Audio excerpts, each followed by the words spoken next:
यहाँ आने की कोई खास वजह? बस एक छोटा सा काम था। ठीक है सर, मेरे क्लास का वक्त हो गया, मैं चलता हूँ। ओके। आनंद,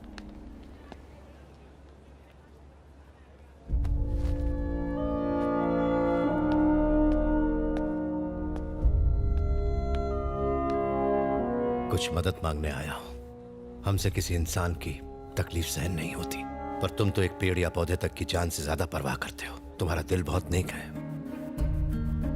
मेरी उम्र तो बीत गई। मुश्किल में पड़े लोग मेरे पास मदद मांगने आते थे, पर आजकल कोई नहीं आता, ताकि मुझे परेशानी ना हो। मेरा दिल तो आम लोगों के लिए धड़कता है, इसलिए उनका दर्द मुझे अपना लगता है। और जानते हो, तुम्हारी उम्र में मैं बिल्कुल तुम्हारी तरह ही था। मुझे यकीन है कि तुम जनता गैराज की जिम्मेदारी निभाओगे। मैं अपने और तकलीफ में पड़े उन सारे लोगों की तरफ से तुमसे दिल से गुजारिश करता हूं, क्या तुम जनता गैराज की जिम्मेदारी अपने कंधों पर लोगे? इतना बता दूं कि हमारे पास समय ज्यादा नहीं है। जनता गैराज को अब अपने नए मसीहा का इंतजार रहेगा।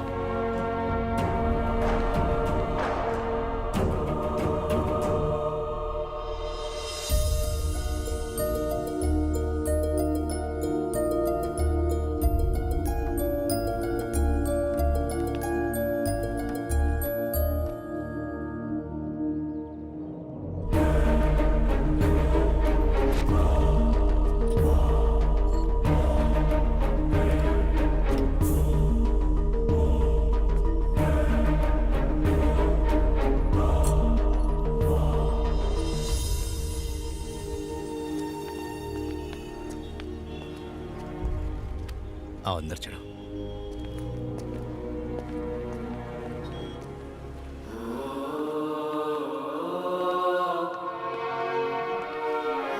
पद्मा, पद्मा।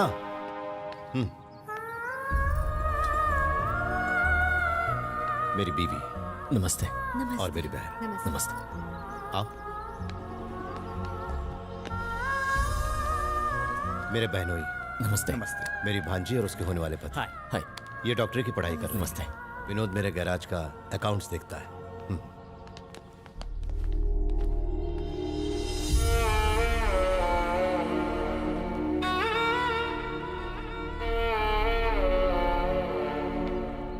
मेरा छोटा भाई और उसकी बीवी, इन दोनों को मेरे एक दुश्मन ने बेरहमी से मरवा दिया था।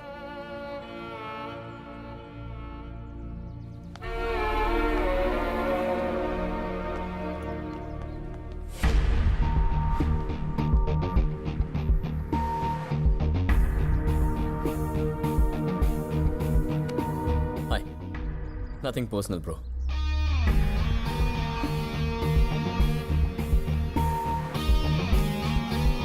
रघु।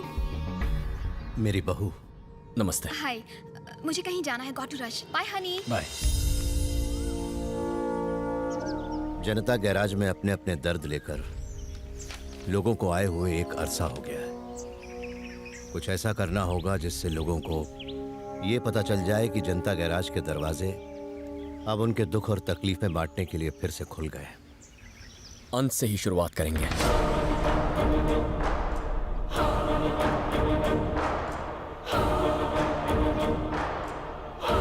वो शख्स कौन था जिसे जनता गैराज से खाली हाथ लौटना पड़ा? मेरा नाम विकास है सर। स्टेट बिल्डिंग डिपार्टमेंट में जूनियर ऑफिसर हूँ। हम नई बनने वाली बिल्डिंग्स का स्ट्रक्चर अप्रूव करते हैं, और अगर लेआउट रूल के हिसाब से ना हो तो हम परमिशन नहीं देते हैं। हाल ही में कुछ लोग हॉस्पिटल की परमिशन लेने हमारे ऑफिस आए थे, पर सर उन्होंने सेफ्टी मेजर्स पर बिल्कुल भी ध्यान नहीं दिया था। मैंने मना कर दिया।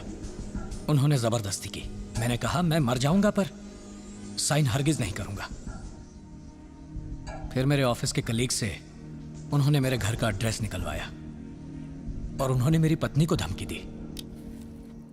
मैंने आज तक आपके काम में कोई दखल नहीं दिया, ना ही आपसे कभी कुछ पूछा, पर आपके ऑफिस में आजकल जो भी प्रॉब्लम चल रही है उससे घर में भी तनाव का माहौल है। मुझे बहुत घबराहट हो रही है। मेरी पत्नी बच्चों की दुहाई देकर मुझसे कहती है कि मैं पेपर्स पर साइन कर दूं। पर नहीं, मुझसे ये गलत काम नहीं होगा सर। वो लोग कहते हैं कि अगर मैंने पेपर साइन नहीं किए तो वो मेरी फैमिली को एक एक करके मार डालेंगे। कल फाइल साइन करने का लास्ट डे है और तुम हमसे आज मिल रहे हो। अगर हम तुमसे आज के बजाय कल मिलते तो क्या होता? तब भी मैं साइन नहीं करता सर, बल्कि मैंने तो यहां तक सोच लिया था कि ऑफिस जाते वक्त मैं सुसाइड कर लूंगा।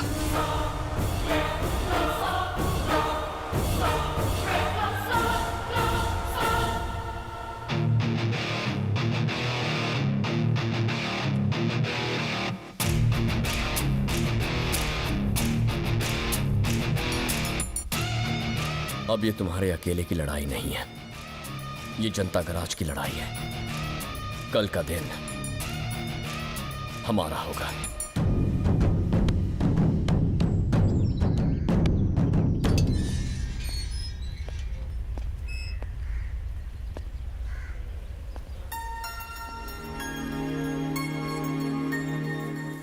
पापा मैं बताऊं कल स्कूल में क्या हुआ?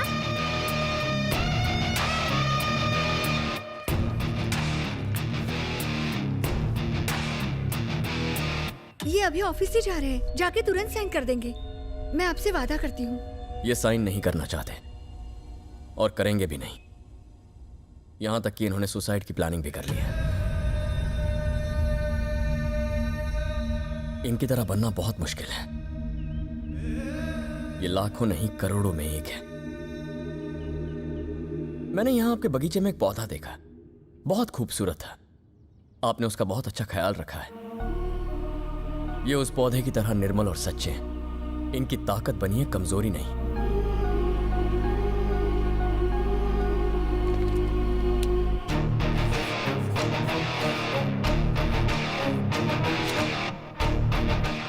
ये हमारी जनता गराज का फोन नंबर है। कोई भी प्रॉब्लम हो बस एक फोन। और ये मत सोचिए कि हम शहर से दूर हैं। हम सब आपके बहुत करीब हैं। आपके और खतरे के बीच की दीवार हैं हम। चले विकास।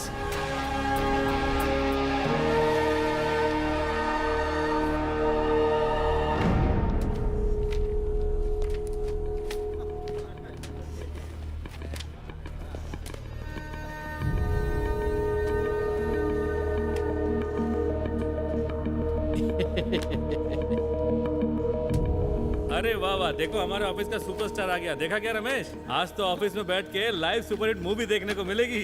एकदम धमाल। उस मूवी का नाम होगा देगा विकास ऑटोग्राफ, वरना बेचारा खल्लास।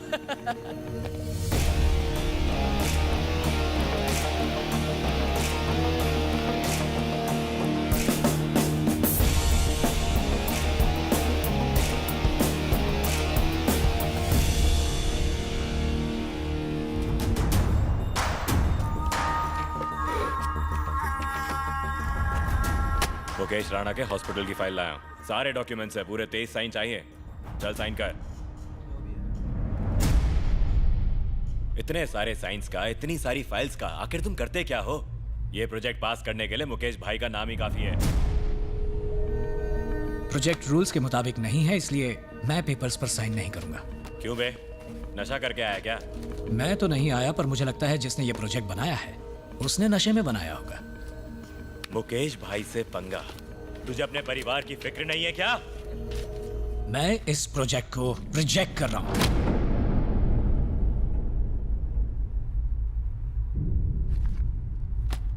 बहुत चर्बी है तुझमें।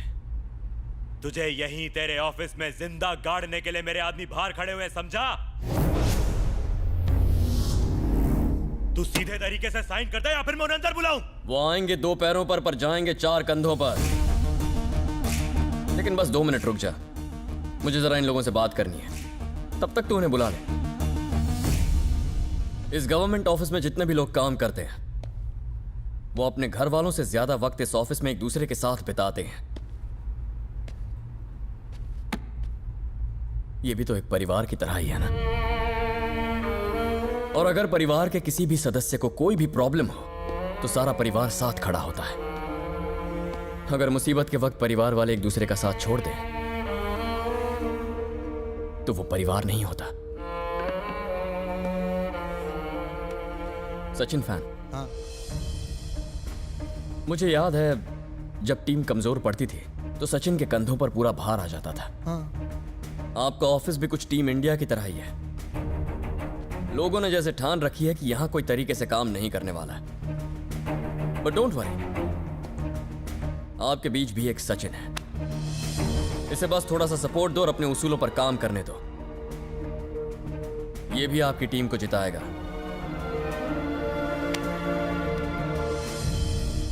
आपकी उम्र देखकर लगता है आप जल्दी रिटायर होने वाले हैं। मतलब बच्चों के लिए अच्छा खासा पैसा कमा कर रखा होगा आपने। अगर बच्चे काबिल हो ना तो बाप की कमाई में इंटरेस्ट नहीं दिखाते, और अगर नालायक हो तो जितना भी कमाओ कम पड़ता है। यह हराम की कमाई का कोई मोल नहीं है। जब आप सुबह अपने आप को आईने में देखते हो तो क्या खुद से आंखें मिला पाते हो? ऐसी कमाई का क्या फायदा जो सुकून की नींद भी ना दे पाए। सर्विस कैसे करते हैं वो विकास से सीखिए सर। सरकारी ऑफिस में अगर इस तरह के लोग हों तो इंडिया सिर्फ तरक्की नहीं टॉप पर पहुंच जाएगा। अब आपके मन में एक सवाल उठ रहा होगा कि जब ऐसे लोग हमें डराने धमकाने आए तो हम भला किसके पास जाएं? उनके लिए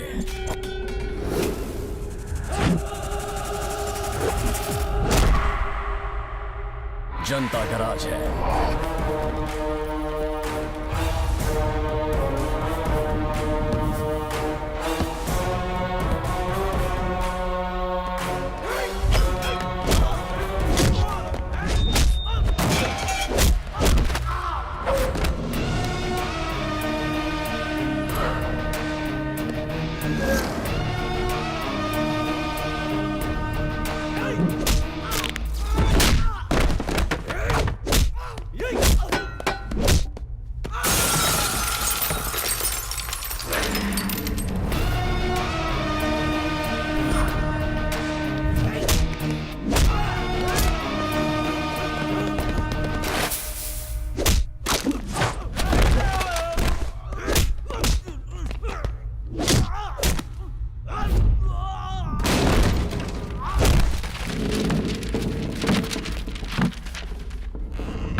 ताकतवर लोगों को कमजोरों को डराने का बहुत शौक होता है।